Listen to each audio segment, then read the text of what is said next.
Hello, my name is Saad Usmani. I am the Chief of the Myeloma Service at Memorial Sloan Kettering Cancer Center, and I'm here with blood cancer today.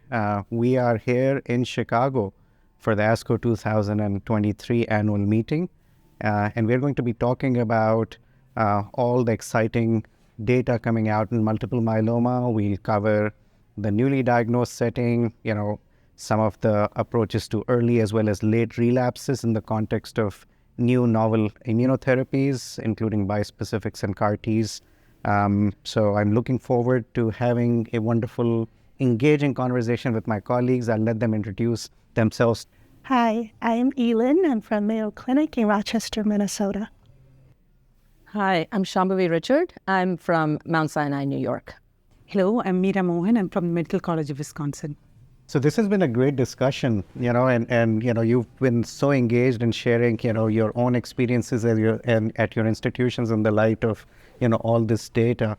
So to conclude, what would be your one or two key takeaways from ASCO? I think we're seeing that all these very novel immunotherapies, bispecifics, CAR-T, really moving into earlier and earlier lines. We're seeing, some of these emerging data and these combinations. So these are all very exciting. I think, we need to have a little bit longer follow-up to understand the balance between the benefit gained in the response versus the toxicity, and then, these subpopulations of patients that might benefit, more with certain combinations or do well with one drug, a lot of, what we've been discussing.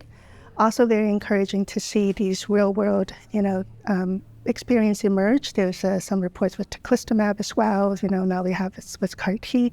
And something I'm really seeing amongst my colleagues is we're adopting some of these trial data fairly quickly and trying them in real world because we're trying to figure out how to improve access for our patients.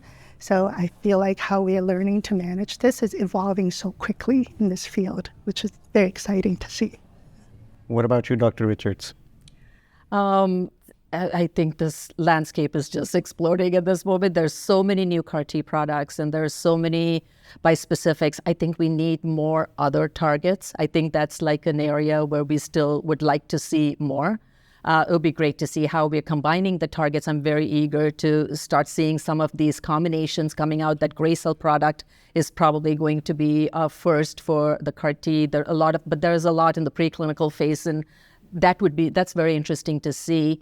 I think if we can improve on side effect profile, maybe prophylactic TOSI, but that's still not the perfect answer. We're still seeing about 30% CRS rate. So we want to get even better than that. Maybe there are ways to tweak the product. So I think a lot in product engineering, I think where we know that products make a difference because that cell-to-cell has reset the benchmark and everything else fails if they're not hitting those, 98% response rates and 83% stringent CR. But clearly there's a big role for engineering. So I think, and very importantly, I think and we know this from all cancers and heme malignancies in general, is that the first shot is your best shot. So that's where I feel like I want to see a lot more, the newly diagnosed. So move it up front. Yeah. Dr. Mohan, your final thoughts. Yeah, I'm excited to see the CAR moving into the early space. I'm looking forward to the CARTITUDE-4 data because that's the population I think personally, it's a struggle, it's an unmet need how to treat this functional high-risk patients, early relapsing from transplant and all that. So I think that will be what I want to take away from this meeting. No, wonderful. Thank you all three of you for an engaging conversation.